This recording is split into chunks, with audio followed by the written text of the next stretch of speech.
Hi lifelong learners. Recently one of my friends shared a misinformed view on global development.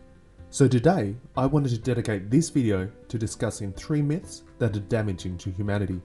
My aim is to play a role in empowering you to combat these myths. The myths are 1. That poor countries are doomed to stay poor, 2. Foreign aid is a big waste, and 3. Saving lives leads to overpopulation. Let's dive into this first myth. Poor countries are doomed to stay poor. This is very common to hear, particularly about Africa.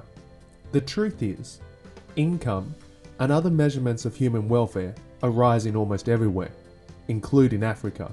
Look at this data. It shows the annual income on the horizontal axis and the number of people along the vertical. The blue line shows that in 1970 there was a clear gap between rich and poor, with many people earning below $1,000 a year. The single humped green line is data from the year 2000. It shows that our world is now a much richer and more equal place. The fact is, over the last 50 years, global inequality has shrunk. The Bill and Melinda Gates Foundation predicts that by 2035, there will be almost no poor countries in the world. If you hear this myth, remind the person that poor countries are not doomed to stay poor. Some are now developed, and many more are on their way. The second myth is that foreign aid is a big waste. This is so dangerous because it gives our leaders a politically acceptable reason to cut back on aid. The truth is, aid spending is very low, but it is still having a positive impact. Fact: the average American estimates to spend on foreign aid is 25% of budget, which they consider too high, and believe a better amount is 10%. But how much is really spent?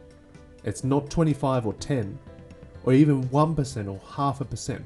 In 2015, the US spent just 0.17% on foreign aid, with countries like Australia and the UK not much higher.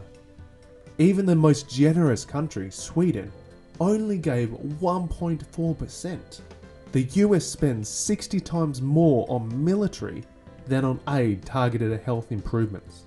Why this is very sobering: even with this small amount of aid, child mortality in the worst regions is dropping quickly, and is predicted to be the same as developed countries by 2035. I hope next time someone suggests we should reduce the aid budget, you can educate them on how small it is and on how much it achieves. The final myth for today is that saving lives leads to overpopulation. This myth makes a certain amount of sense. Surely if less people die, there'll be more people. But at a macro level, this isn't true. Consider Afghanistan. In 2012, 100 babies out of every 1,000 would die before their 5th birthday, compared to just 7 in the US. Yet the population in Afghanistan is predicted to increase from 32 million to 50 million by 2050. Clearly a high death rate does not control the population growth well. So, what does? 2 factors that have a massive impact are education and health. When women are empowered with education and infant mortality is reduced, marriage occurs later in life and couples choose to have smaller families. This occurred in Thailand in the 1960s. With a focus on reducing child deaths and increasing education for women, the average birth per woman decreased from 6 to 2 in just 20 years.